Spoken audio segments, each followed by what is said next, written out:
আজ করলাম বাঁধাকপি মাছের মাথা দিয়ে। দেখো মোটামুটি আমি মাছের মাথাগুলো ভেজে তুলে নিলাম। এবার বড়ি ভাজছি।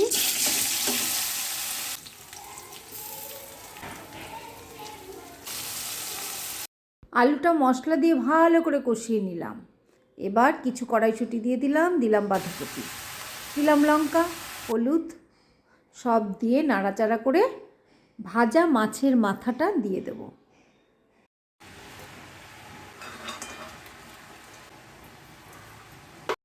ব্যাস, এবার মাছের মাথাটা ভেঙে ভালো করে মিশিয়ে দেওয়ার পালা। এপাশ ওপাশ করে উল্টে পাল্টে ভালো করে মিশিয়ে নিলে তৈরি বাঁধাকপি।